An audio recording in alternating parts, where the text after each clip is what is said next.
Hello, everybody. Stuart Stamp here. Sorry I can't be with you today, but I'm going to just share with you over the next 5 or 10 minutes or so an overview of the report we've just completed. As you can see, they're referred to an exploratory analysis of insurance exclusion among travellers, this is a report done very much in a sort of a teamwork way with the guys at National Traveller MABS, and I'm incredibly thankful to them for all their hard work in relation to this, and also other people from traveller groups and individual travellers and others who sort of fed into the study. I'll be thanking you again later on, but so just to share, as I say, a few thoughts on the research with you.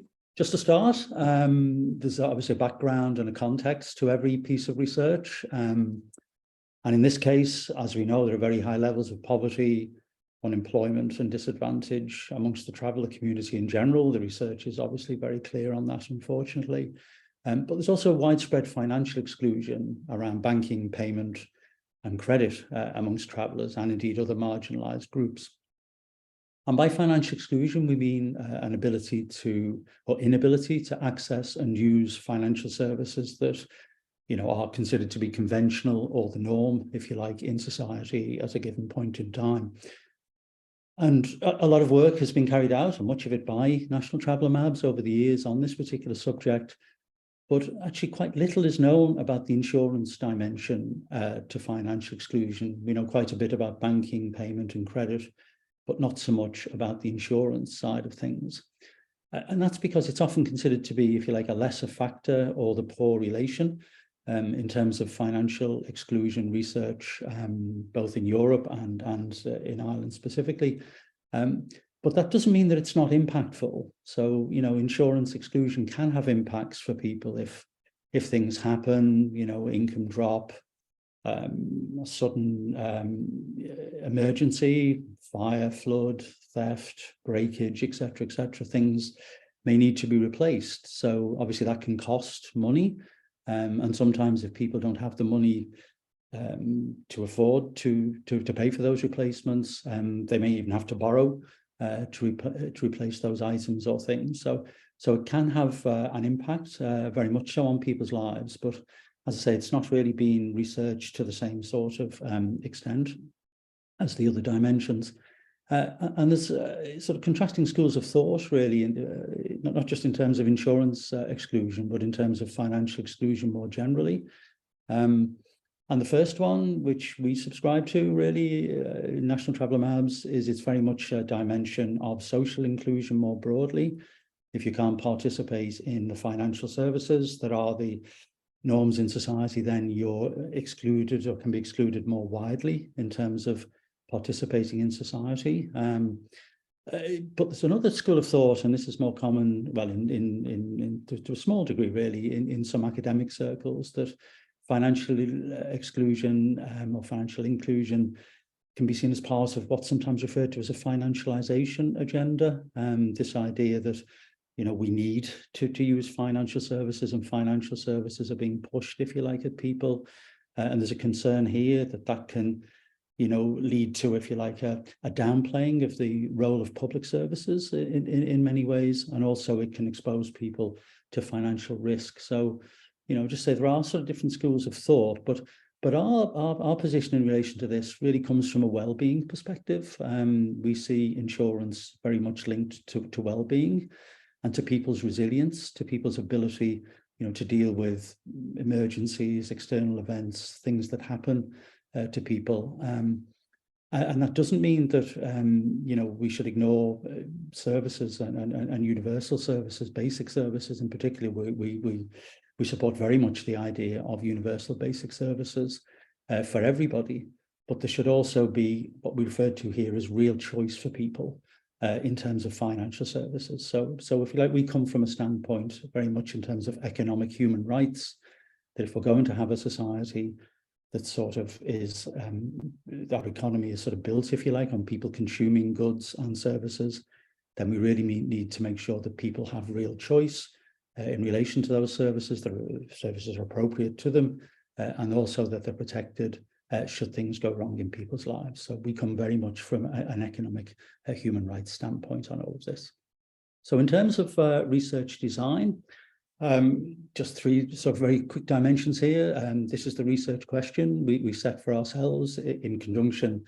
This is very much influenced by National Traveller MABS and designed in partnership with them. And that question is, how relevant is insurance to travellers? And are there any emerging issues that need to be addressed? And if so, how? Okay, so that was our sort of question that we set.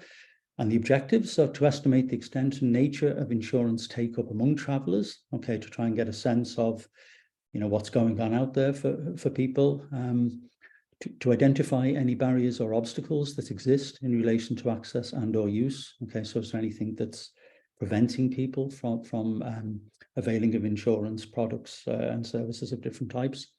And to make recommendations to inform National Traveller MABS financial inclusion work, both in terms of policy practice and community education. Okay, so to help National Traveller MABS in its work going forward and travellers going forward. And the research framework, it's very much a traveller-focused inquiry. Okay, so in common with all our work, the work I've done over the many years at this stage in conjunction and partnership with National Traveller MABS, it's very much a from the ground up sort of inquiry. So finding out from travellers what the issues are for them, and then looking at those through a traveller lens or from a traveller perspective. And we take a very broad insurance context here. There are 11, or sometimes you can say there are 12 different types of insurance. And these are categorised by the Competition and Consumer Protection Commission in some very helpful material that they've published in this regard and upon which we draw. So it's a very broad inquiry looking at various types of insurance from, as I say, very much a traveller focus. And this type of exploratory inquiry lends itself very much to a multi-method type approach. So I'll just talk briefly through these as we go through, but we started off with a sort of a mystery shopping exercise, a sort of a desk-based piece of research, just do a trawl, if you like, or shopping exercise to see what different types of insurance are there out there, the cost of them, the different criteria, and so on. But then we went out into the field, if you will, and the staff of National Traveller MABS, through their work, linked in with traveller groups, traveller representative groups, and also groups of travellers who are maybe looking at different issues relevant to them, and use those sort of meetings, ongoing meetings, to ask people about insurance in their lives, if you will, and the different issues for people. So they were, if you like, a series of small number of focus groups that were conducted in that way. And also certain individuals, or a number of individuals, in fact, were spoken with around their individual experiences of insurance. And we got a nice cross-section of people, younger travellers, older travellers, people in rural settings, urban settings, families, single persons, and so on. And in all, around 36 travellers, informants fed in to the research. So it was a good qualitative sample for an exploratory piece of research. So I'm just going to present a few slides now, a few key findings. And the first one really is from the desk research, from the mystery shopper exercise. And it's just the sheer range of insurance products that are out there. The cost of those products, and services, which can sometimes be prohibitive for people, and the criteria involved in many of those insurance types. So the picture that emerges here can be very complex for people, can be very confusing. Some of the language is very difficult to understand, and it's even difficult in some cases to actually access information about what is there, and the online dimension in particular can be exclusionary for people, particularly if you don't have access to, laptops and PCs and all the rest of it. So what we're presenting here is very much an indicative sort of picture of the various types of insurance and the costs. We did this inquiry back in August last year. And as you can see down the left-hand side, there are actually 11 different types of insurance, various providers. And the costs can range from tens of euro to over €1,000 in one case, and in many cases, several hundreds of euros. So insurance can be costly for people.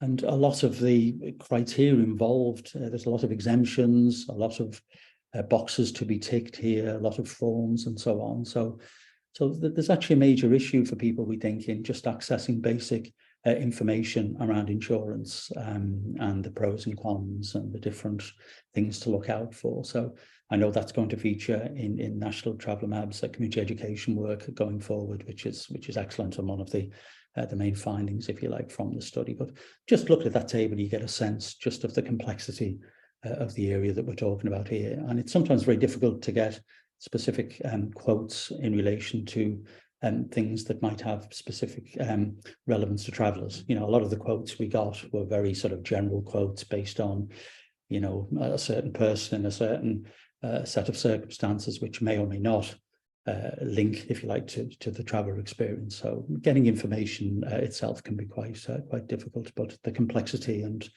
and sort of range, the costs, the different criteria can certainly be very, very confusing, as we say, for people. Second set of findings, which is interesting maybe in that context, is that take-up was higher, take-up of insurance was higher than might be expected in certain respects. So virtually everybody we spoke to had motor vehicle insurance if they drove a motor vehicle, and people referred to the legal compulsory aspect to all of that. Obviously, the law requires you have to have motor vehicle insurance. But we did identify a policy issue here for travellers, and a number of people spoke to us about how, in their view, the costs of motor vehicle insurance were higher if you were identifiable as a traveller by way of address or location, and there's a definite, or seems to be to us anyway, to be a policy issue there, which requires further investigation and also maybe raising with the relevant authorities here. So there does seem to be an issue around equality here in terms of cost for travellers. The second issue, which was quite interesting really, was that take-up was perhaps higher than we might have expected in a couple of respects, certainly in terms of mobile phone insurance, and many younger travellers we spoke with mentioned that they had mobile phone insurance. They took it out when they purchased their phone. Gadget insurance for white goods and TVs and laptops. This was again referred to by many people who purchased these items.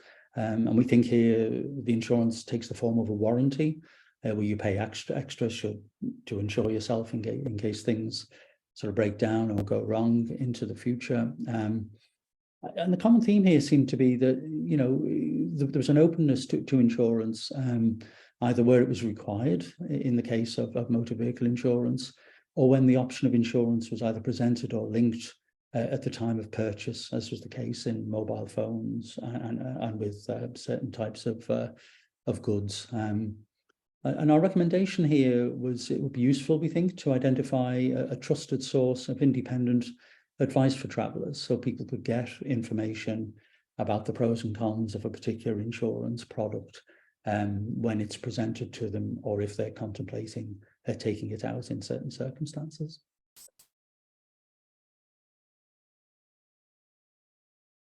So the third set of findings relates to the inappropriateness, the unsuitability, or indeed inaccessibility of certain types of insurance to many travellers' lives. Mortgage protection insurance, for instance, is only really relevant if you're a house purchaser. And as we know from the census and other data, only a minority of travellers are actually in that particular space. Health insurance is another type of insurance which was really taken up amongst the people we spoke with through the research, unless people were sort of well employed, if you will. You know, this was the idea that people working in sort of good jobs with reasonable pay, you know, maybe in that space of health insurance. But for the majority, and we know there's very high rates of unemployment amongst the traveller community, it was much more common to find reliance on the medical card for health needs. Serious illness and income protection insurance, as you would have seen in the previous slide, or the slide with the table of the costs and so on. on it. They tend to be very expensive, and people really need to be employed by and large for those particular policies to have any relevance. Although serious illness is sometimes linked to a mortgage protection policy. So those particular policies seem to be very rarely taken up or used or even applicable, given the current circumstances of many travellers.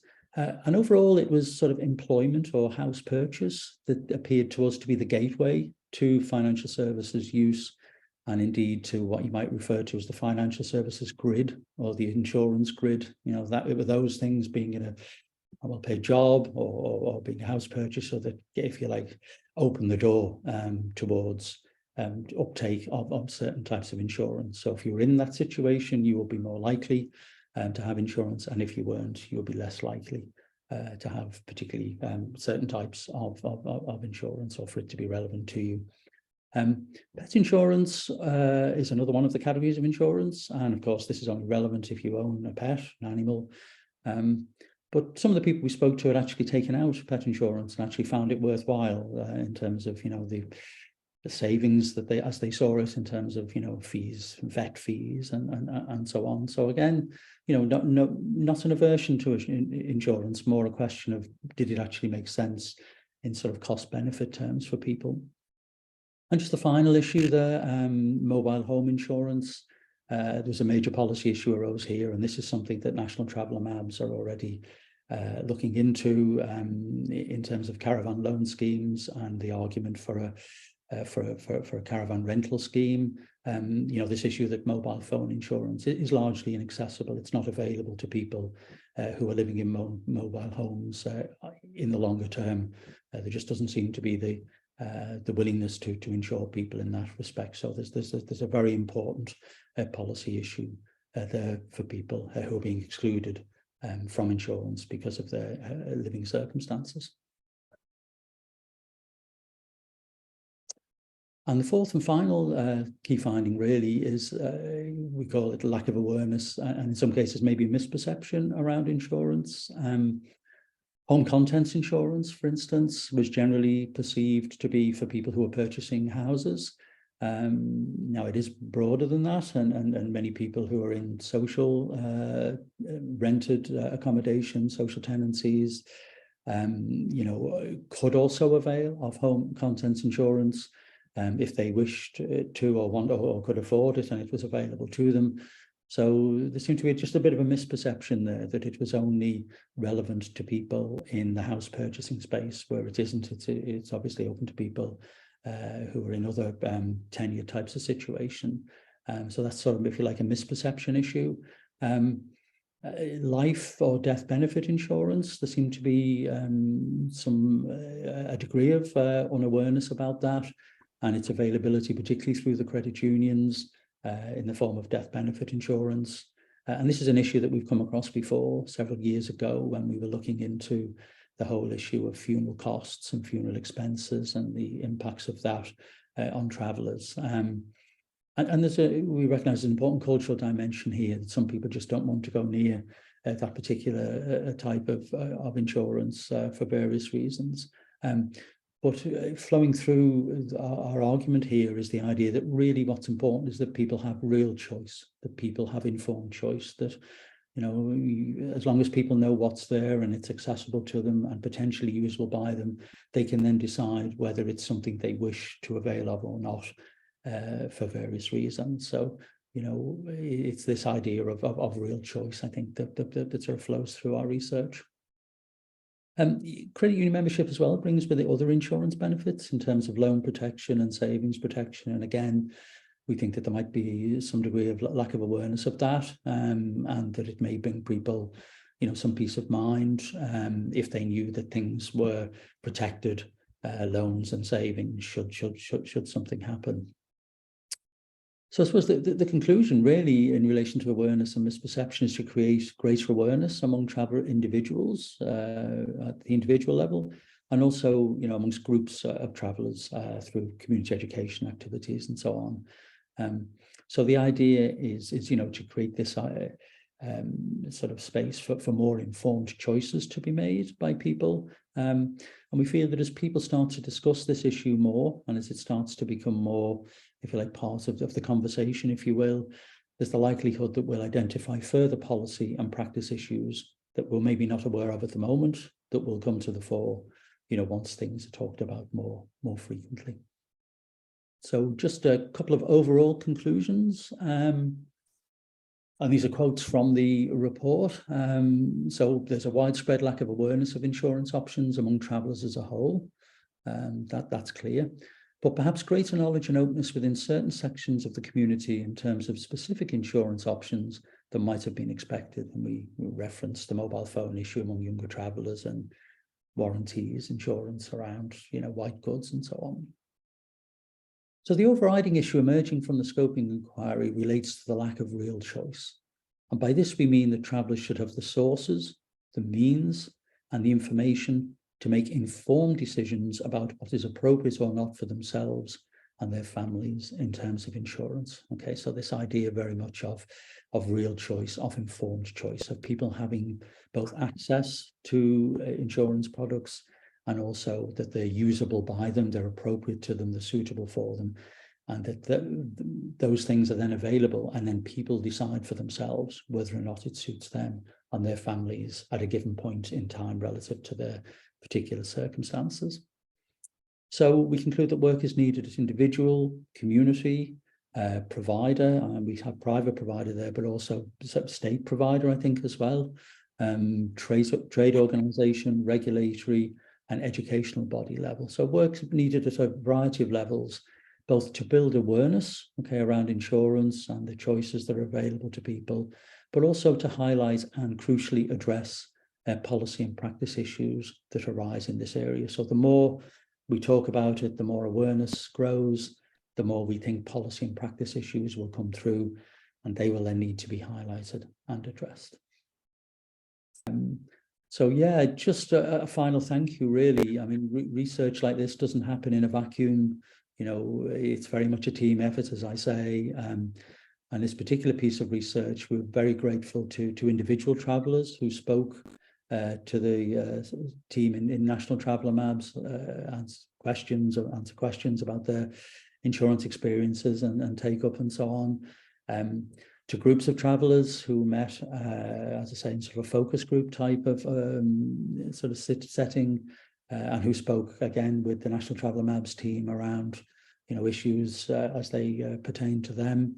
To traveller groups, organisations across the country who very kindly shared with us their experiences and thoughts and views and perspectives on all of this.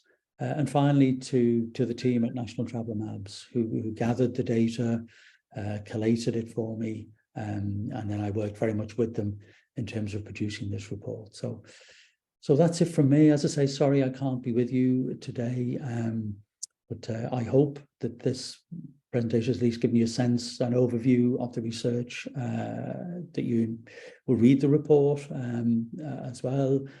And just to wish you well with the launch, and in particular to hope that the issues that we raise in the report will be progressed and will help to make lives better for people. So thank you very much. Thank you.